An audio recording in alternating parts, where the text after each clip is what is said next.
તત્વદ્રષ્ટિથી જોવામાં આવે તો વધારે ખબર પડતી નથી, પણ સહન કરવાનું આવે છે દોરડાને. જેનું મંથન થાય એને તો સહન કરવું પડે, જેના દ્વારા મંથન થાય એને સહન કરવું પડે. મથનારાના બાવડા આવી જાય, પણ જે દોરડી હોય છે એને બધા કરતાં વધારે સહન કરવું પડે. સમુદ્ર મંથન જ્યારે દેવતાઓએ અસુરોએ કર્યું ત્યારે સમુદ્રને તો કષ્ટ પડ્યું, મેરુ પર્વતને ઘુમાવ્યો અંદર. મેરુને ખૂબ, કારણ કે જેનો સ્વભાવ અચલ રહેવાનો એને આ લોકોએ ઘુમાવી નાખ્યો દરિયામાં. એને કેટલું કષ્ટ પડ્યું છે.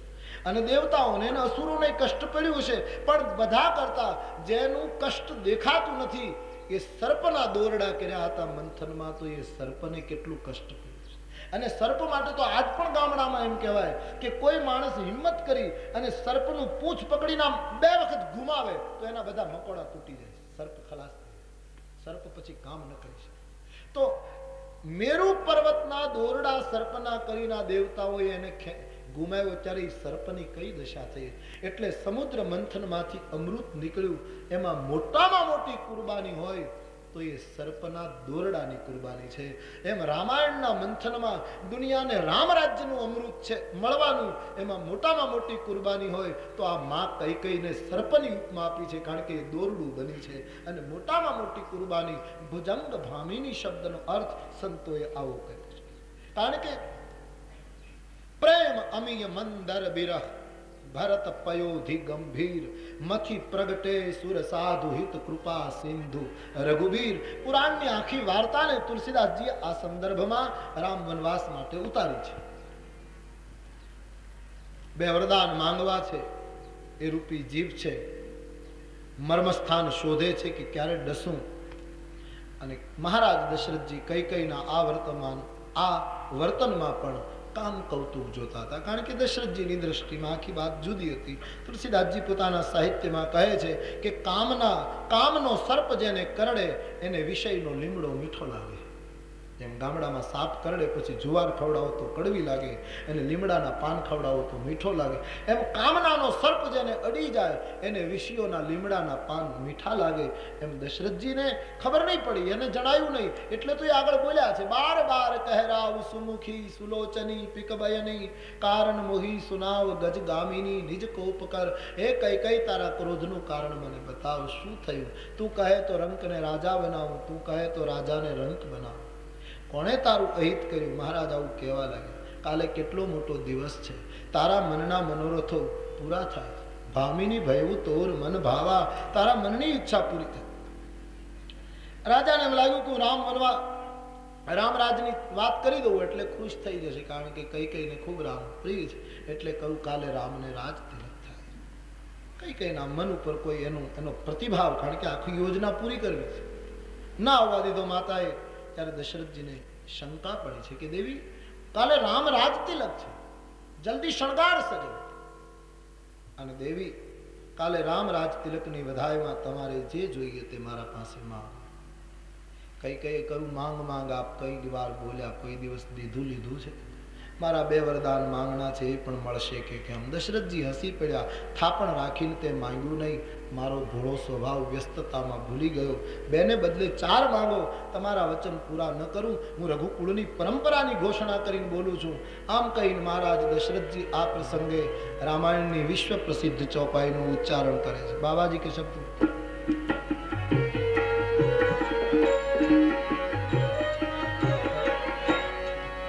રઘુકુલ રીતિ સદા ચલિયાઈ, રઘુકુલ રીતિ સદા ચલિયાઈ, રઘુકુલ રીતિ સદા ચલિયાઈ, રઘુકુલ રીતિ સદા ચલિયાઈ,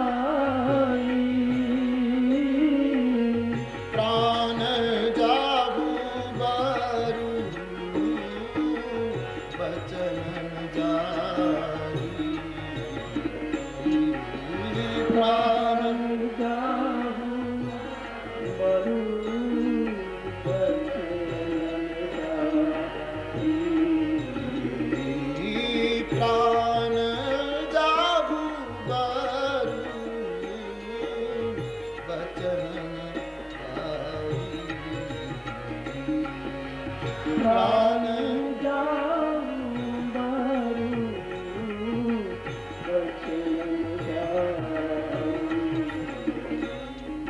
नहीं असत्य सम पातक पुंजा नहीं असत्य सम पातक पुंजा गिरि सम होगी की कोटिक गुंजा गिरि सम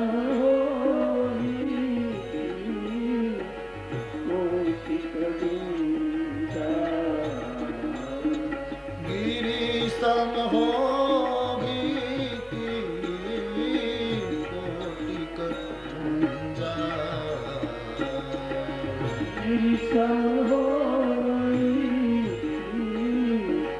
कोटिक गुंजा सत्य मूल सर्व सुकृत सुहाए सत्य मूल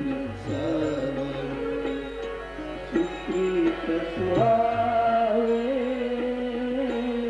सत्य मूल सर्व सुकृत सुहाए सत्य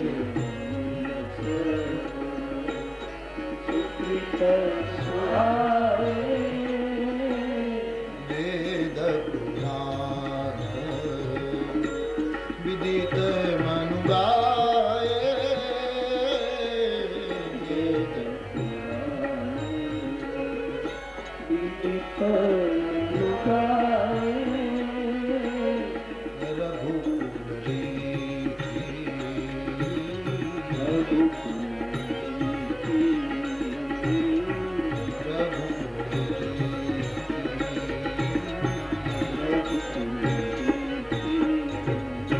આપણા કુળની પરંપરા છે દેવી કે પ્રાણ જતો રહે વચન ન જાય.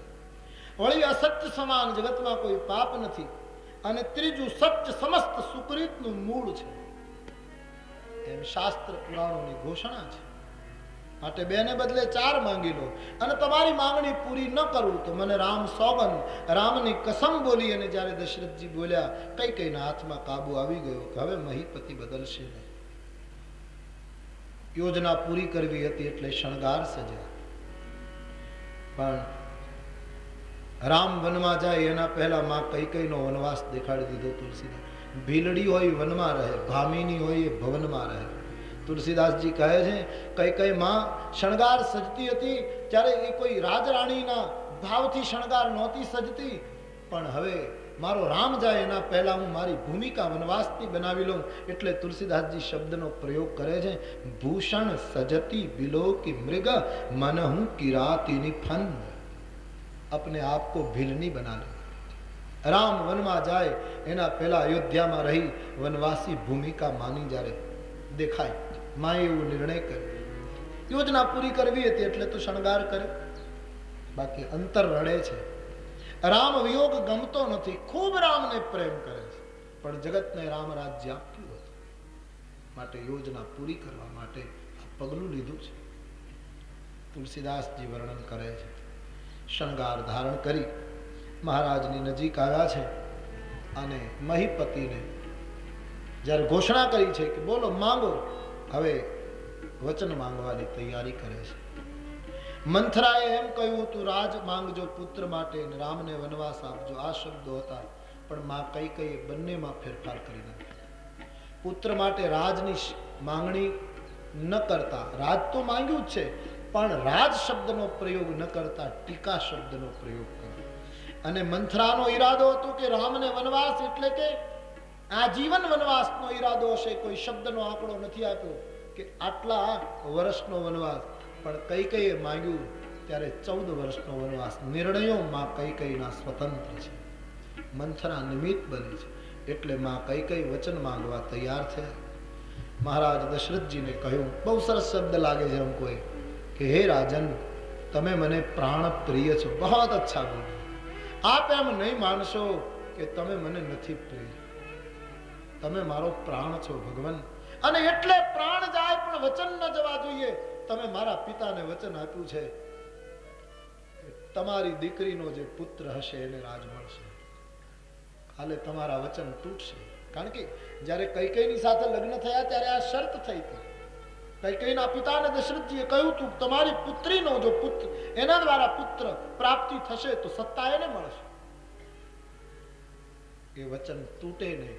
દુનિયાને રામ રાજ્ય મળે, અયોધ્યાનો ધ્વજ યુગો સુધી જગતમાં ફરક્યા કરે. એટલા માટે હે પ્રાણપ્રિય, બડા પ્યારા શબ્દ વાપર્યો છે.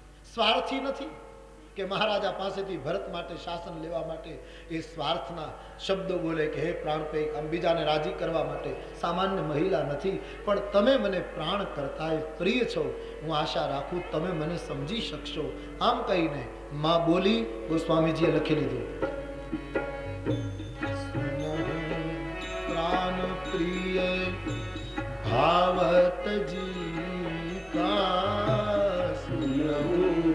પ્રાણ પ્રિય ભાવત જીકા પ્રાણ પ્રિય ભાવત જીકા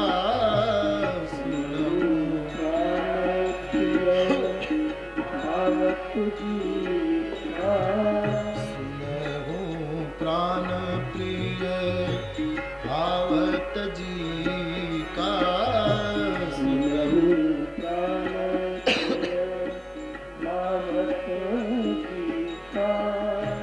देहूं एक वर भरत जी का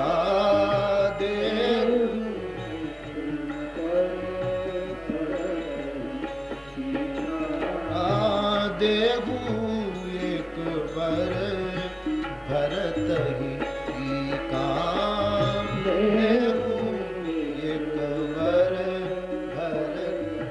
કઈ કઈ માના હોઠ હલે છે, અંદરથી રામ બોલે છે. માં બોલી શકે એવી સ્થિતિમાં નહોતી. હું રામને કેમ વનવાસ આપું? યોજનામાં સહકાર તો કરવો હતો, પણ બોલતી વખતે હોઠ જ હલે, અંદરથી રાઘવ બોલે. માં બોલી શકે એવું દેખાતું. આટલી પ્રેમાળ અંબા છે, સંતની માં છે, કોઈ સામાન્ય મહિલા નથી. અને આવું બની શકે. હનુમાનજી મહારાજ જ્યારે સીતાજીને સંદેશ આપવા માટે અશોક વાટિકામાં ગયા ત્યારે હનુમાનજીના હોઠ હલ્યા છે, અંદરથી રામ બોલ્યા છે. હનુમાનજી કોઈ દિવસ સીતાને સીતા કહી શકે? કહેવું રામ તવ સીતા, કહેવું તવ સીતા, મોકહ ભયવું સકલ વિપરીતા, મોકહ ભયવું સકલ. રામ જ બોલ્યા છે. હનુમાનજીના હોઠ ફડફડે છે. ચિત્રકૂટની તળેટીમાં ભરતજીને અંતિમ નિર્ણય આપવાનો વખત આવ્યો ત્યારે શ્રી ભરતજીના હોઠ હલે છે, અંદરથી રામ જ બોલે છે. રામનો જ નિર્ણય છે. સુનહું પ્રાણ પ્રિય ભાવત જી કા, સુનહું પ્રાણ પ્રિય ભાવત જીકા દેહું वर भरत का देव.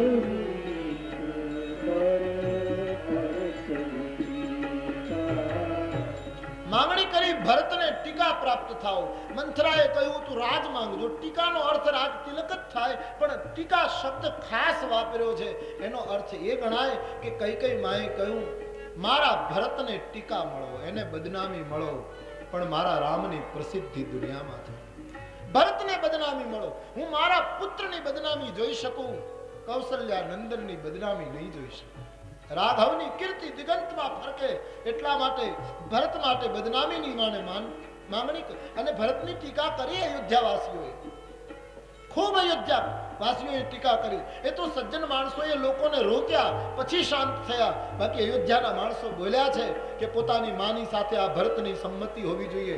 એ ભલે પરદેશમાં રહ્યા, પણ ત્યાંથી એને ગુપ્ત સંદેશ મોકલ્યો હશે. કોણ દીકરો રાજ ન ઈચ્છે? આમ વાત લોકો બોલ્યા છે.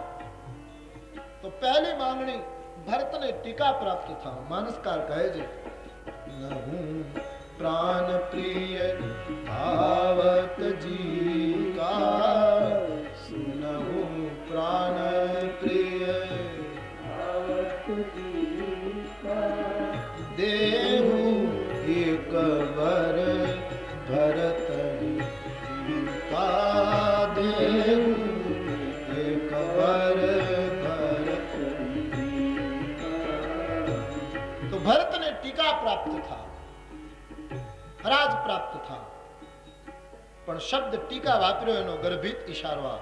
બીજું મંથરાએ એમ કહ્યું તું સુતહી રાજ રામહી બનવાસુ, પુત્ર માટે રાજ માંગીને તુરંત રામનો વનવાસ માંગજો, વચ્ચે સમય નહીં રાખશો, નહીતર કદાચ મહારાજ દશરથજી કાં તો ચૂકી જશે કાં તો પ્રાણ છૂટી જશે તો વરદાન બાકી રહી જશે. એટલે તુરંત શબ્દ લગાડ્યો છે.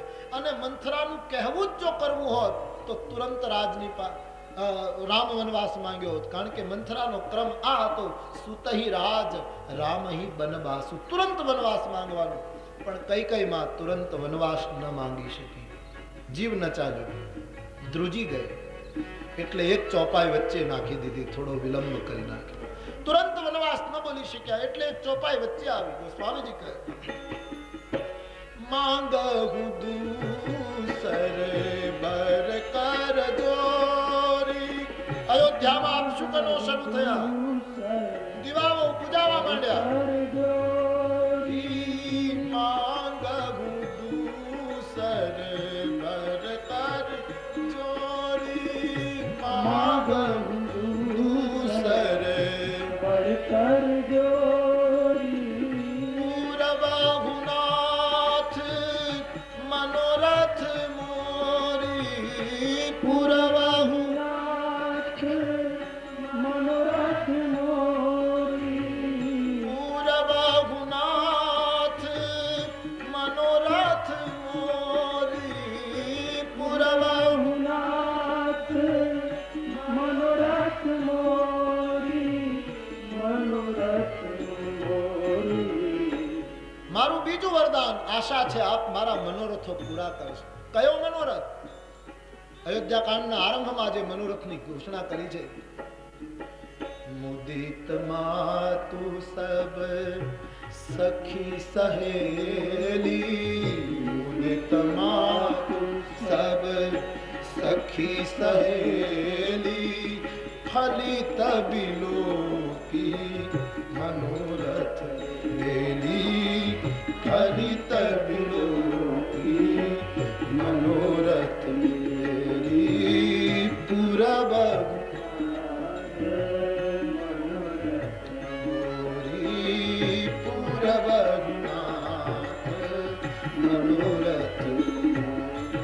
મારું બીજું વરદાન મહારાજ હું આપની પાસે માંગુ, મારા મનોરથો. કયા મનોરથ? ભરતને રાજ મળે ને રામ દર દર ભટકતા થઈ જાય. આ અરે સામાન્ય નારી પણ ઇતિહાસમાં બહુ જવલ્લે આવા પ્રસંગો મળ્યા છે કે પોતાના દીકરાનું હિત સાધવા માટે પોતાની શોખના આવા બહુ પ્રસંગો, દેશવટાના પ્રસંગો ક્યાંક ક્યાંક ઇતિહાસમાં મળે છે. પણ આ તો સંતની માતા છે. એનો મનોરથ કયો હતો? રામ ભટકે નહીં. મનોરથ હતો મારા ભરતની નિંદા ભલે થાય પણ મારા રામનું નામ, એની કથા યુગો સુધી ગવાય, જગતમાં એની કથા અમર બને, ये मनोरथ था. राघव की बदनामी कहीं न हो, भरतनी भले लाख बदनामी हो, लेकिन राघवની કીર્તિ દિગંતમાં પ્રસરો, એ મનોરથ પૂરો થવાનો છે. જો વનમાં જશે તો, અહીંયા રહેશે તો રાજ દરબારીઓનો જય જયકાર, રાજ દરબારીઓને સુખ મળશે. જંગલમાં રહેલા કોલ કિરાતોનું કોણ ઉદ્ધાર કરશે? કોણ કેવટની પાસે જશે? કોણ ગીધરાજ જટાયુનું કલ્યાણ કરશે? કોણ શબરીનું એઠું ખાશે? અહીંયા જો રામ બેસશે, એની કીર્તિ દિગંતમાં નહીં વ્યાપે, અયોધ્યા પૂરતી મર્યાદિત રહેશે. મનોરથ એ છે રાઘવની કીર્તિ જગતમાં વ્યાપ્ત રહો, ધવલ કીર્તિ યુગો સુધી ફહેરી રહો. એટલા માટે બીજું વરદાન આ રીતે માંગ બર કર જોરી मनोरथ मोरी નાથ મનોરથ મોરી, મનોરથ મોરી. બીજું વરદાન મારા મનોરથો આપ પૂરા કરશો. પણ બોલતા બોલતા અંદરથી ધ્રુજે છે. કેમ માંગવું? શું થશે અયોધ્યા? માં કૌશલ્યાનું શું થશે? ભરતનું શું થશે? આ ચિંતાએ ઘેરી લીધા. પણ યોજના પૂરી કરવી હતી. બદનામી વોરીને દુનિયાને પ્રેમ રાજ્ય આપવું હતું. એટલે ઉપરથી કઠોર બનતી રામાયણની સદગુરુ, રામાયણની નીલકંઠ કઈ કઈ અંબા યોજના પૂરી કરવા માટે બોલ ગઈ. બાબા लिख लेते आपस देश विशेष उदासी, आपस देश विशेष उदासी. क्या योजना एवी विचाराई હતી કે રામને તપસ્વીના વેશમાં વનમાં મોકલજો, ઉદાસીન બનાવીને વનમાં મોકલજો? આવી કોઈ યોજના વિચારાય નહીં. સ્વતંત્ર નિર્ણયો છે ભગવતી કૈકેયીના. રામને કહ્યું તાપસ વેશમાં વનમાં જવાનું. શું કામ તાપસ વેશ? એમને ન કહી શકે કે આ પોશાકમાં જતા રહો, એ કપડા ઉતારીને તપસ્વીના વેશમાં. માને લાગ્યું કે હવે પૂરું કરવું તો પછી પૂરું જ કરવું. કારણ કે રાજ પોશાકમાં મારો રામ વનમાં જશે તો બિચારા ગરીબ ભીલો એની પાસે નહીં આવી શકે. આ તો મોટા માણસ છે, આની પાસે કેમ જવા? એને તપસ્વીના વેશમાં મોકલું તો પશુ પક્ષી પણ આની પાસે આવશે. સામાન્યમાં સામાન્ય માણસ રામ પાસે આવી શકશે. રામ સર્વ પ્રિય, સર્વ પ્રાપ્ય બની શકશે. સાચા અર્થમાં રામ રાજ્યનો વિકાસ થશે. તેથી તાપસ શબ્દનો પ્રયોગ અને બીજો ઉદાસીન શબ્દનો પ્રયોગ. અયોધ્યાની ગાદી ઉપર સીધા રામ બેસી જાય તો કેટલી ઊંચી ગાદી હશે, અયોધ્યાના માણસો જોઈ શકત. અયોધ્યાના પૂરા ન જોઈ શકત, દરબારમાં બેઠા હોય એ જ જોઈ શકત કે આ ગાદી ઉપર બેઠા. પણ ઉદાસીન નો અર્થ થાય છે ઉદાસીન. રામને 14 વર્ષમાં એટલા ઉપર બેસાડવા છે માને કે આખું જગત યુગો સુધી રામને જોઈ શકે. ઉદાસીન નો અર્થ છે ઉત્તંગ આસન, ઊંચા આસન ઉપર એવું સ્થાન, એવી ભૂમિકા ઊભી કરવી કે જગતના જીવજંતુ પ્રાણી માત્ર રામને જોઈ શકે. અને એ માં કૈકેયીનો પ્રતાપ કે આજ હું તમે એ રામને જોઈ શકીએ છીએ, એટલા ઊંચા બેઠા છે. वरना कौन देख पाता राघव को? इसलिए उदासीन शब्द और तापस शब्द का सहेतु प्रयोग. तापस वेश विशेष उदासी, तापस वेश विशेष उदासी. 14 बरिस राम वनवासी, 14 बरिस राम वनवासी.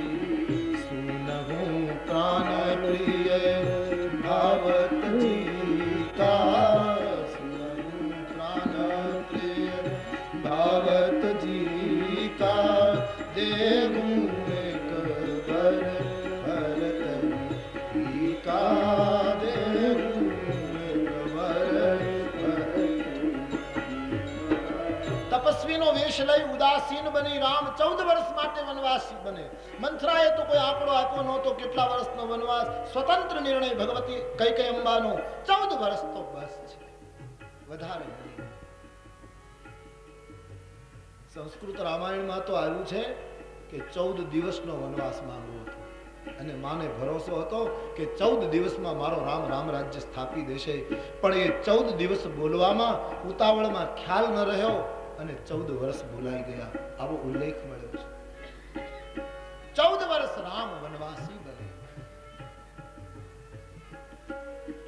માણસને પોતાના દીકરાને માટે ગાદી અને બીજાના પુત્રને દુખી કરવાની દૃષ્ટિ હોય તો એ જ્યારે વચન માંગે ત્યારે એના વચનમાં કઠોરતા હોય. મારા પુત્રને ગાદી આપી દો, રામને વનમાં મોકલો, આવી કઠોરતા હોય. પણ તુલસીદાસજીએ જે રીતે ચોપાઈ લખી છે જોતા, માં જ્યારે રામનો વનવાસ માંગે છે ત્યારે કઠોર નથી, ખૂબ ગદગદ ભાવથી બોલે છે. કારણ કે તુલસીદાસજી એવું લખ્યું છે, સુની મૃદુ બચન ભૂપહી યશોપુ, સુની મૃદુ વચન, કોમળ વચન બોલી છે, કઠોર નથી બોલી. સુની મૃદુ વચન ભૂપહી યશોપુ, સુની મૃદુ વચન ભૂપહી યશોપુ. સસિંગાર સુવત कर दिन को तू सासिकार छुआत विकल जिमी को विकल जिमी को तापस वेश विशेष उदासी तापस वेश विशेष उदासी 14 बरिस राम वनवासी 14 बरिस राम वनवासी 14 बरिस राम वनवासी।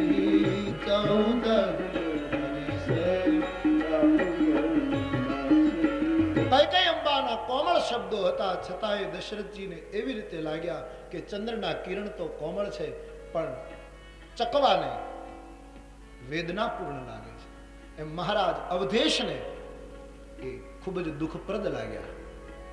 રામ વનવાસની કલ્પના કોઈ દિવસ નહોતી કરી.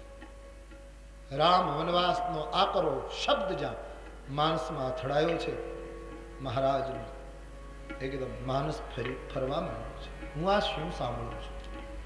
ચક્કર આવવા લાગ્યા. દિવાલો મહેલની ખિડકીઓ બસ એક જ ચોપાઈ ગાતી હતી, અડધી ચોપાઈ, અને તે 14 બરિસ રામ વનવાસી 14 બરિસ રામ વનવાસી. મહારાજ ઘેરાયા છે. યકીન વિશ્વાસ ન થયો, પડી ગયા. કઈ તમે શું બોલ્યા? મને ખાતરી છે કઈ કોઈ દિવસ આવું ન માંગે. તમે પ્રેમની પરીક્ષા કરો છો. આ પ્રેમની પરીક્ષા કોઈ અમંગલ પરિણામ લાવશે. સાફ કહો. કઈને થયું કે મારે કઠોર બન્યા વગર છૂટકો નથી યોજના સફળ કરવા. એટલે કહ્યું, રાજન, મેં જે કહ્યું તે અંતિમ છે. આવી રીતે વરદાન આપ્યા પછી અબળાની જેમ જો રડવું હતું તો કોના બળથી વચન માંગ એમ કહેતા હતા. રઘુકુલમાં આપની પ્રતિષ્ઠા છે. તમને એમ કે સામાન્ય વસ્તુ માંગી લેશે? મહારાજ, એક બાજુથી રુદન અને એક બાજુથી દાતારી બંને એક સાથે થઈ શકે નહીં. મહારાજ, કૃપણતા અને દાતારી. કઈ હું નથી સમજી શકતો. બોલે, મહારાજ, મારો અંતિમ નિર્ણય છે.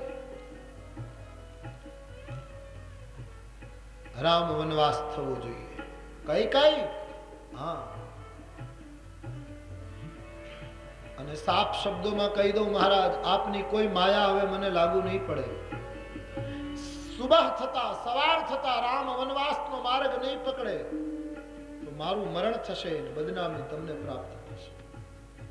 આનો અર્થ શું છે?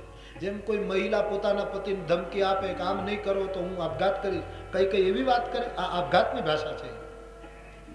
હું આપઘાત, જેમ કોઈ સ્ત્રી પોતાના ધણીને ધમકી આપે કે મારું કહ્યું તમે કાલે આવી રીતે નહીં કરો તો હું કૂવો બોલીશ. શું કઈ સામાન્ય હતી કે આવા શબ્દ બોલે? પણ એના શબ્દોને ખૂબ અંતરંગ દ્રષ્ટિથી જોવા પડશે. ખૂબ ગહન માતા છે, ખૂબ જ ઊંડી માતાજી છે. એને એમ કહ્યું કે આવતીકાલ સવારે વચન તમે આપ્યું છે ને એ પ્રમાણે રામ વનમાં નહીં જાય તો તમે વચન તોડ્યું ગણાશે, અને વચન તૂટે તો રઘુકુળના મહારાજની બદનામી થશે અને મારા સૌભાગ્યને કલંક લાગે. એના પહેલા હું મરવાનું પહેલા પસંદ કરીશ. મોર મરણ રાવુર અયશ, પહેલા મારું મૃત્યુ થાય. હું તમારી બદનામી નહીં જોઈ શકું. કાલે કોઈ મને એમ કહે કે કઈના સૌભાગ્ય વચન તોડ્યું, બદનામી જોવા માટે હું રોકાઈશ નહીં. પહેલા હું મૃત્યુ પામ. આપે જે નિર્ણય કરવો હોય તે કરો. મોર મરણ, પછી શબ્દ આવ્યો રાવુર અયશ, પહેલા મારું મૃત્યુ થશે. હું આપની બદનામી નહીં જોઈ શકું. મહારાજ, આપ ધર્મશીલ છો, સત્યસંત છો, આપે નિર્ણય કરવાનો. મહારાજને ખાતરી થઈ ગઈ કઈના વચનોથી કે પોતાના નિર્ણયમાં મક્કમ છે, અને રાજવીએ ધીરજ ગુમાવી દીધી. फिरा करम प्रिय। गोस्वामी जी कहते हैं महाराज दशरथ जी एकदम समझी गया कि गए वो नारी विश्वास, नारी ઉપરથી વિશ્વાસ જતો રહે. સરકા ભયવું ગયે નારી વિશ્વાસ, જોગ સિદ્ધિ ફલ સમય જીમી અને જતિ અવિદ્યાનાશ જોગ સિદ્ધિ ફલ સમય જીવી જતિ અવિદ્યાનાશ કવને અવસર કા ભયું ગયું નારી વિશ્વાસ જોગ સિદ્ધિ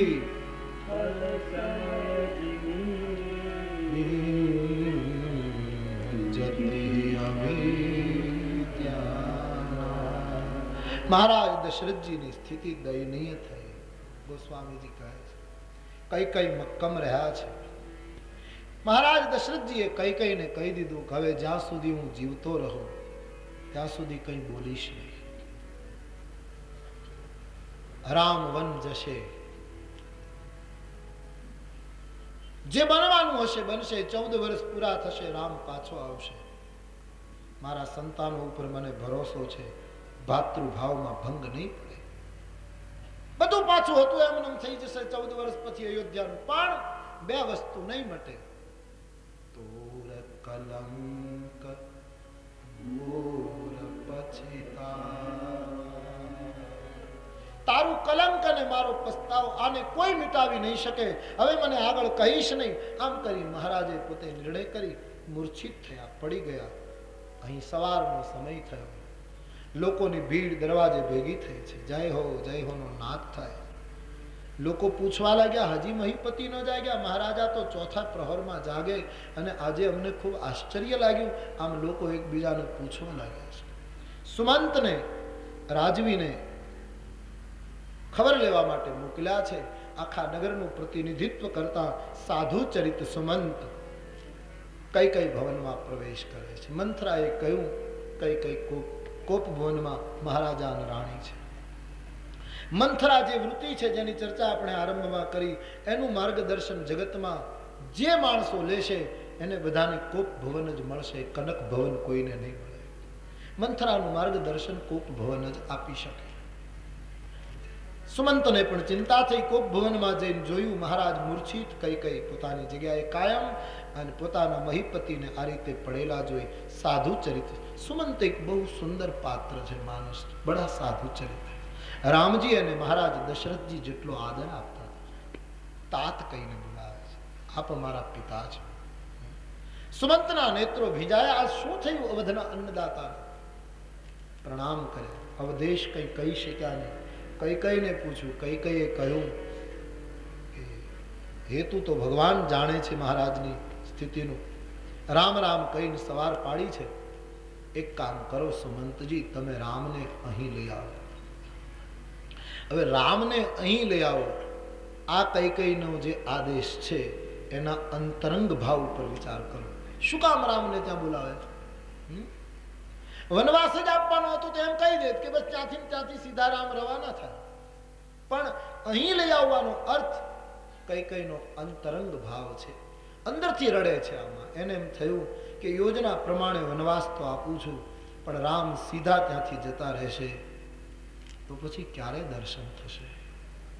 એકવાર જતા પહેલા મારી પાસે થઈને જાય, હું એને બરાબર જોઈ લઉં, એકવાર નેત્ર ભરીને દર્શન કરી લઉં, પછી ખબર નહીં કેમ દર્શન થશે, શું પરિસ્થિતિ આવશે.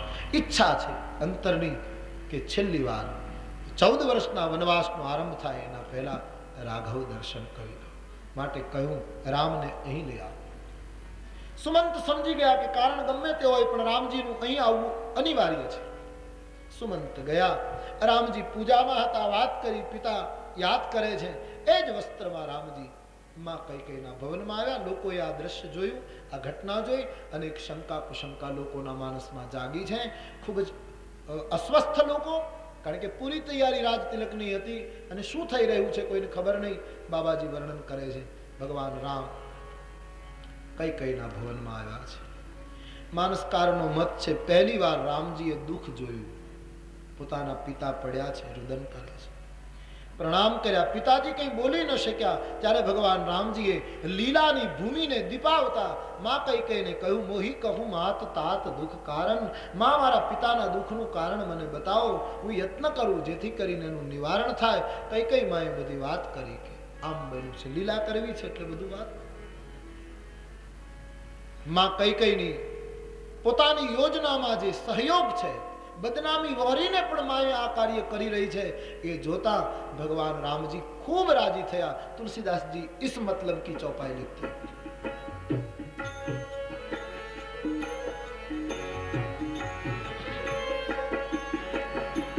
मन मुस्काही भानुकुल भानु, मन मुस्काही. समझी गया राम कि मारी माए योग्य कार्य करे. मन मुस्काही भानुकुल भानु, मन मुस्काही भानुकुल भानु. राम सहज आनंद निधानु, राम सहज आनंद निधानु. राम सहज आनंद निधानु, राम सहज आनंद निधानु. नंद निधानु. सुनु जननी सोई सूत बड़ भागी, सुनु जननी सोई सुत बड़ भागी. जो पितु मातु बचन अनुरागी, जो पितु मातु बचन अनुरागी.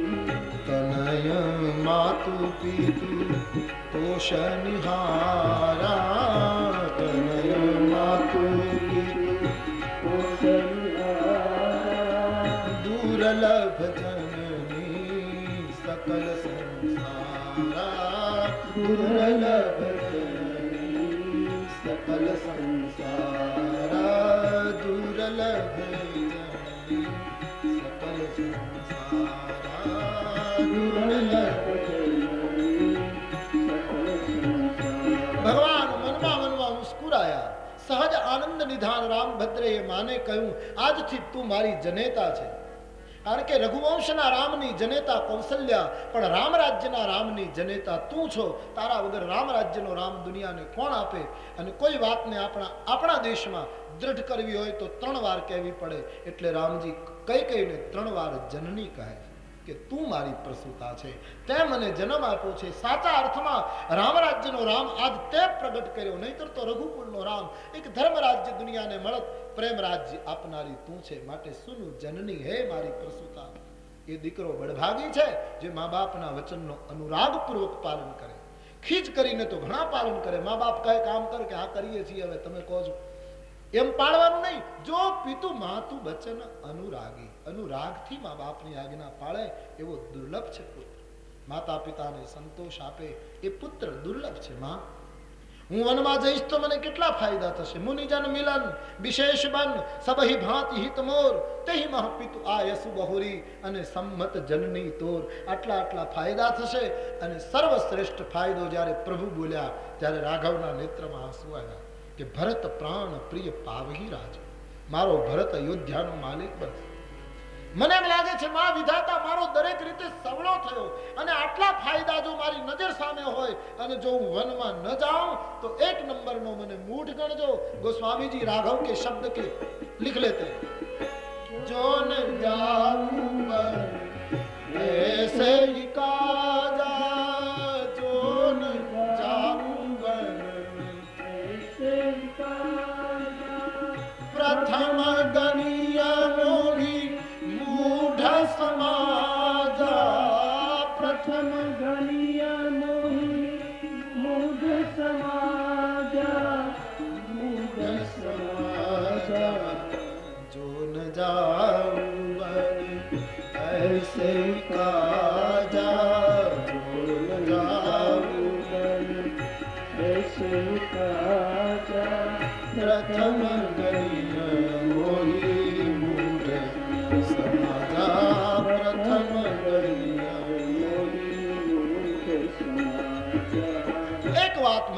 સમજાતી માં કે આટલી નાની એવી બાબતમાં મારા પિતાને કેમ દુઃખ થયું.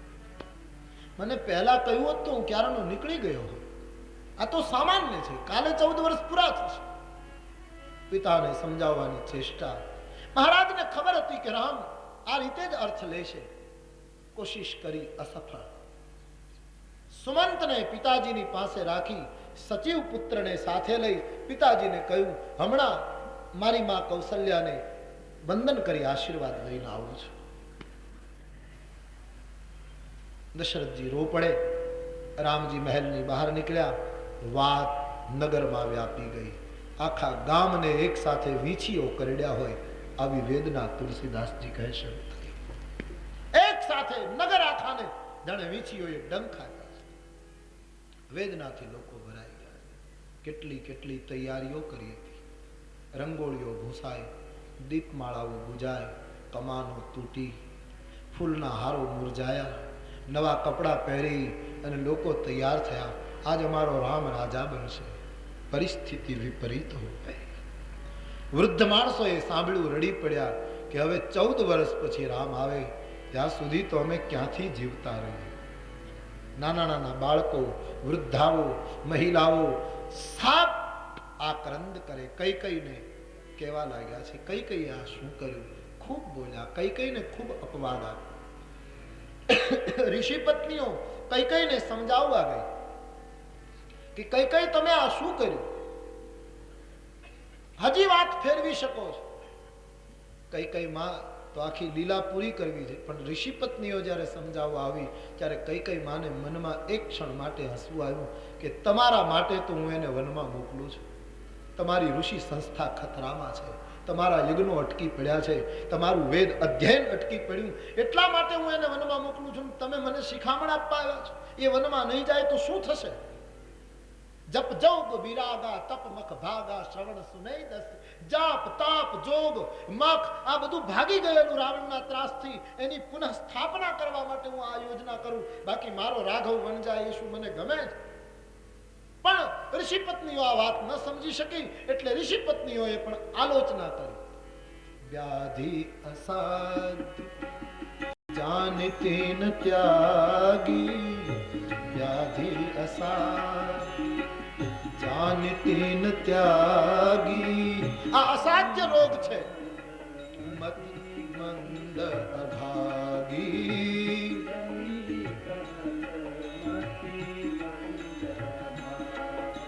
અસાધ્ય રોગ છે, આને કોઈ ઔષધિ નહીં લાગુ. ઋષિ પત્નીઓ નથી સમજી, એટલા માટે આગળ કહ્યું કે કઈ કઈને કેવલ રામ સમજી શક્યા છે. બાકી ઋષિ પત્નીઓ કોઈ સમજી નહીં શકે.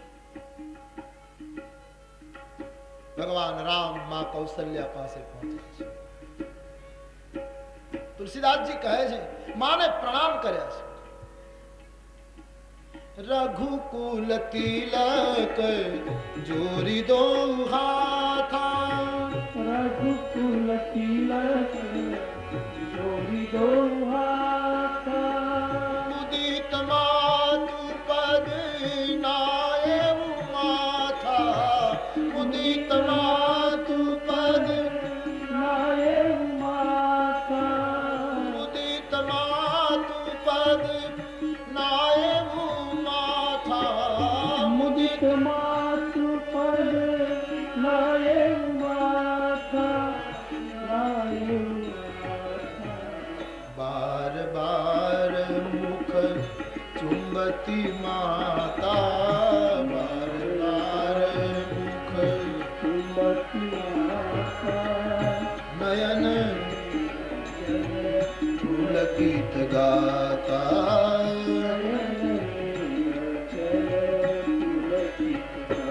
માને પ્રણામ કર્યા. માતા ઉઠાવી રામજીને પ્રેમ કરવા લાગી. બાર બાર પૂછવા લાગી, માં ક્યારે રાત તિલકનો દિવસ છે, હજી તૈયારી ન કરી ભાઈ? આખી રાત જાગીને માએ તૈયારી કરી. આ વસ્ત્ર પહેરાવીશ, આ અલંકાર પહેરાવીશ, જલ્દી કરો, સ્નાન કરી લો, કુછ ખા લો, પછી રાત સવારે નીકળશે તો બહુ મોડું થશે ભાઈ. બાર બાર જ્યારે માં પૂછે, રામજીએ સુરતરુના ફૂલ જેવા વચનો માના સાંભળ્યા, પણ એનું મન સાવધાન રહ્યું. બાર બાર પૂછવા છતાંય જવાબ ન મળ્યો. કૌશલ્યા માને ચિંતા થઈ. પૂછ્યું, રાઘવ ચૂપ ક્યું? રામજીએ કહ્યું, માં તું રામની માતા છે, ધીરજ ધારણ કરતો કહું. બોલો. મારા પિતાએ મને રાજ્ય તો આપ્યું છે, વચન પાળ્યું છે, પિતાનો બચાવ કર્યો, પણ ફેરફાર એટલો થયો, પિતા દિન હમોહી કાનન રાજ. પિતાજીએ મને વનનું રાજ્ય આપ્યું છે, જ્યાં દરેક રીતે મને સુવિધા રહેશે. આપણું રાજ્ય અયોધ્યા પૂરતી મર્યાદિત નથી માં, એની દિશાઓ સીમાઓ ખૂબ વિસ્તરિત છે. એક ભાઈ અહીં રાજ કરશે, હું વનમાં જઈને, અને કેટલો મોટો ફાયદો થશે. વિશ્વામિત્ર જેવા ઋષિને આપણી પાસે માંગણી કરવા આવવી પડે કે યજ્ઞ અટક્યો છે, હું પોતે જ હવે વનમાં ફરીશ, કોઈ ઋષિઓને અયોધ્યા સુધી ધક્કો નહીં થાય. હું આશ્રમે આશ્રમે જઈ અને એની સુવિધા પૂરી પાડીશ. માં મને વનનું રાજ્ય મળ્યું છે. હવે સ્વાભાવિક છે કે માતાની સ્થિતિ શું થાય. એક ક્ષણ તો અવાક રહી ગઈ કે હું આ શું સાંભળું છું. પણ બીજી ક્ષણે રામજીને પૂછ્યું કે કોણે આ ઘટના ઊભી કરી, કયું કારણ છે? રામજી ઈશારો કર્યો. મંત્રીના પુત્રએ કૌશલ્યામાને કૈકેયી ભવનની કથા સંભળાવી. આમ બન્યું છે. માં કૈકેયીએ વચન માંગ્યા. હા માં. હવે તમે પ્રસંગ ઉપરથી માપ કાઢો. કૈકેયી કેટલી મહત્વની વ્યક્તિ છે. માં કૌશલ્યા એમ કહે કે તારા પિતાએ જ વનવાસ જો આપ્યો હોય તો એમાં ફેરફાર કરી શકે, પણ જો માં કઈ પણ આ વાતમાં સંમત હોય તો મને એમ લાગે છે મારા કરતા તારા ઉપર વધારે પ્રેમ કરનારી માં તને કારણ વગર વનવાસ ન આપે, એ જગતના કલ્યાણ માટે વનવાસ આપતી હશે. અને તેથી માં કઈ જો આમાં હા ભળી હોય તો રાઘવ જાઓ વનમાં, 100 અયોધ્યા જેટલો વનવાસ તમને સુખ આપે. કારણ કે કૈકેયીનો નિર્ણય જગમંગલનો હોઈ શકે, લોક કલ્યાણનો હોઈ શકે. માતા પિતાનો બંનેનો જો આ નિર્ણય હોય તો જા. તુલસીદાસજી વર્ણન કરે છે, જો પિતુ માતુ કહેવું બન જાના તો કાનન સત અવધ સમાન. તો 100 અયોધ્યા જેટલું સુખ પ્રાપ્ત થાય. પણ આખરે માં છે, મંજૂરી તો આપી દીધી, પણ રડી પડી. અને ખૂબ જ કરુણાભરી ચોપાઈ તુલસીદાસજીએ લખી નાખી. અહીંયા બાબાજી કહે છે, બડ